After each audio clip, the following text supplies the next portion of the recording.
Hey guys, welcome back to my channel. This is Boomoo Kim. Have you been paying your credit cards each month, but it just feels like the balance is just barely moving? You're putting in the work and you're putting it in each month, but it and even going above, but it just feels like you're just spinning on wheels. In this video, we're going to share about like why that's happening and why you're feeling stuck and some of the progresses that you guys can put so you can actually take control of your finances, not just only the credit cards, but overall as well. So let's dive in. Like back in the day, you probably was given the device to open up a credit card. You're 18 years old. They told you to start building some credit, some history, and utilizing and to pay it off right away. Now, if you're just like me, broke college student, no income, you had to utilize it on sometimes when you didn't have that money, particularly that month. So you swipe the card. You try to pay as much as you can. There's still a balance left over, but it just seems like it's just not moving whatsoever. Why is that happening? The credit cards, what they have is what they simply call in the industry compounding interest.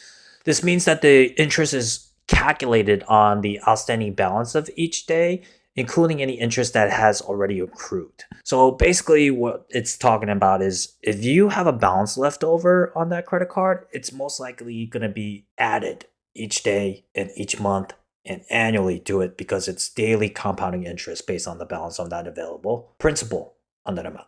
What did he say? Now, the balance, you might notice, even when you pay the minimum payments, it's just barely leaving a dent. We were taught at a very young age, pay your bills on time, even if it's the exact amount. Now, I believe this is a trap, and I'll tell you why. Because you're not supposed to pay just the monthly bill on the minimum payments. It's actually you have to go above more. Because I want to show you one of the statements that I have with my credit cards when I was young and dumb and didn't even know about it as I was going to school as a broke college student. And that balance actually carried me over after I graduated and had a full time job.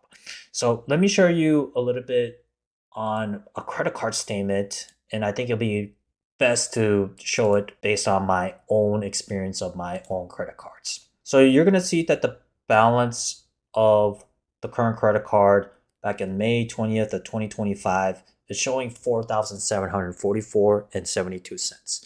The minimum payment on that is 231 and 10 cents to be exact. Now you're going to see that the previous balance on that was 4,744 and 57 cents. So that means my payment went up by 20 cents. Why is that? So I put the minimum payment of 226.51, which was the previous month. You can see that there's no credit because it's maxed out. And it's going to also show that I made $127.28 worth of purchases.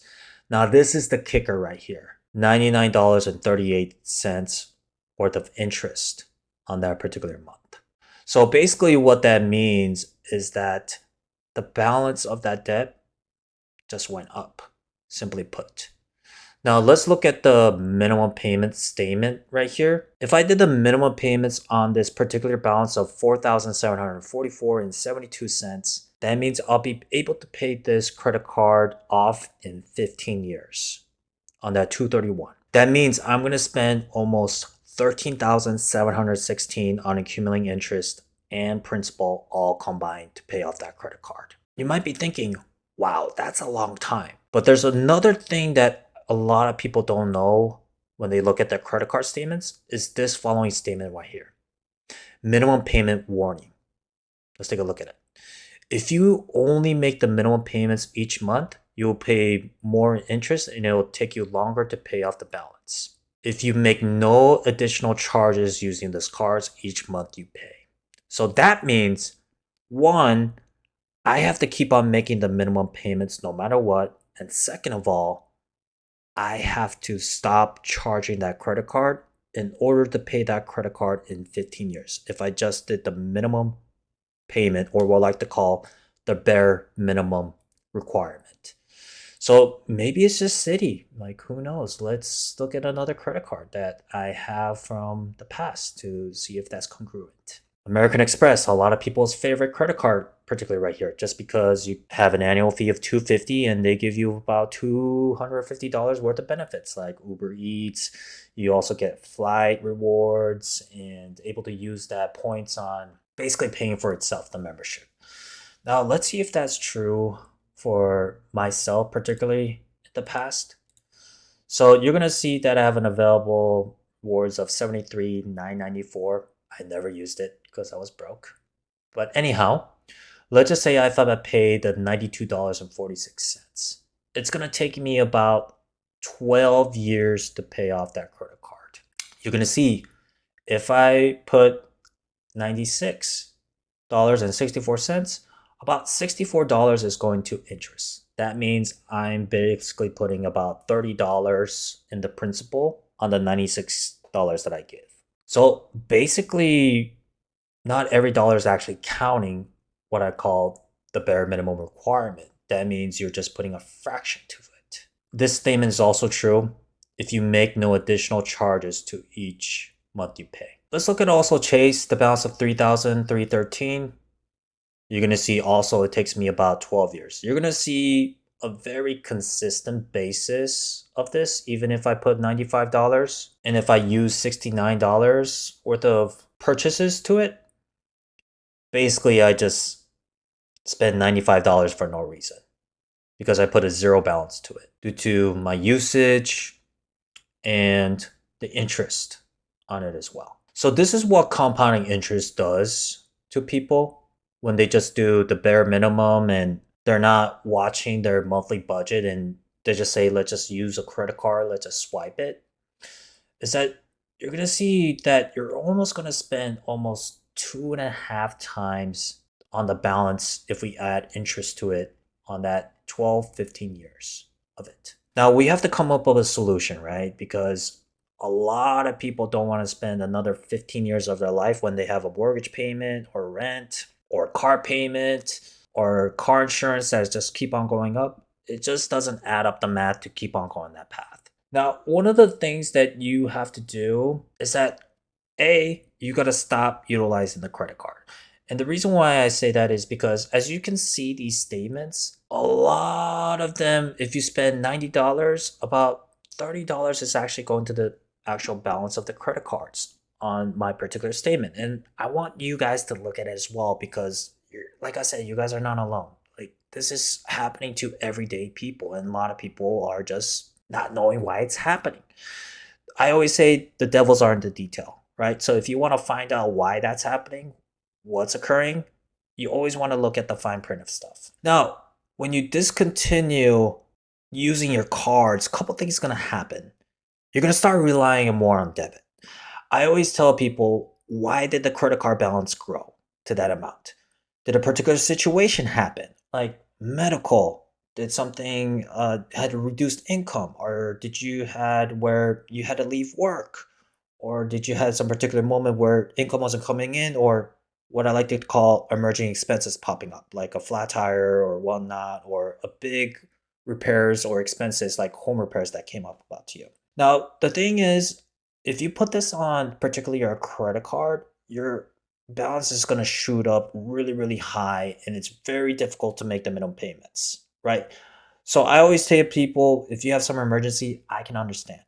But we need to know the root cause of what that happened. Why each month you're utilizing the credit card? Is it because you're spending more than what you're actually earning? And is that why the balances keep on growing in that situation? Are you actually tracking your numbers? Are you just someone who just make a paycheck and swipe it and hopefully things work out? And not expecting that compounding interest is actually what's taking your money on the balance of the debt.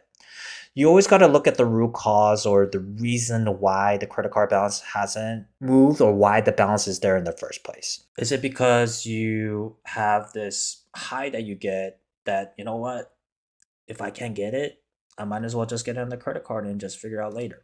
Like for me, I enjoy eating out. I love going through new experiences. It gets me happy and just able to share a moment with someone outside my routine. Or are you someone that had a significant loss and that you were grieving and shopping was kind of the mental therapy, retail therapy, I like to say? Was there any particular instance where you had a reduced income and you had to rely on the credit cards? I want you to look at that root cause and find out why the balance is there at that first place. Because if we don't know the original reason why that happened, then we can't fix where we're about to head towards to, even if we stop utilizing the credit cards. If we don't have a reason why we need to stop it, right? So first of all, we need to know the root cause. The second of all is that can we adjust our budget and try to cut some expenses like eating out, for example, for myself, or are we able to cut some of the expenses that we don't necessarily need, like shopping once a weekend or twice a month? Can we eliminate that? Can we live a modest and decent lifestyle without utilizing those expenses that are pretty heavy that could run anywhere from 100 or 200 each time we do that kind of type of event that happens, right? That's might be outside our budget because we're always one paycheck away from falling behind, right? And once you fall behind, it's really hard to get out, as you can see on the numbers. Now, the also important thing is once you adjust your budget and cut the necessary spendings, are we able to consistently double the payments on above the minimums? So if I'm paying $100 on the minimum, can I go $200 so that $93 offsets that and it actually goes $100 towards the balance? So you can cut the time of that interest rate significantly because now we're going to attack the interest rate and put something that's actually going to go towards the principal. So that means basically, long story short, I'm able to pay the credit cards in 15 years to down to 3 years or 4 years, depending what your statement says. You're always going to see those adjustments that are going to happen too. So if we're able to double and triple comfortably while we adjust our budget and cut that off, you guys are going to be in good shape. You're able to protect your utilization, get it down, and also decrease your debt to income. Now, if you're someone that particularly not able to do that, then it comes down to the question of a couple things, right? Either trying to consolidate your debt through a loan or with an reduced interest rate, or trying to look at like consumer credit counseling, or some people, worst case, bankruptcy, or some type of negotiation with the creditors on your side. Because the issue lies on the income versus the expenses, especially retirees who have a fixed income and the cost of living is going up. Maybe it's very difficult for them to able to make double the payments, right? So they have to look into some type of financial services in order to fulfill that versus someone who might be working full time, who's getting raises, and actually progressing in their career and making actually strong financial progress, especially if it was like a financial hiccup. Now, the most important thing is I want to look into the next video on how some of these financial services can benefit you, which ones are going to be a good fit and which one is not. Because the idea of it sounds pretty good, but how do we know it's going to ultimately benefit us, the pros and the trade-offs? Like what I like to call is the cons. So tune in to the next video and we'll see where it takes us. And if you guys apply to those, you guys will be in good shape. Don't ignore it.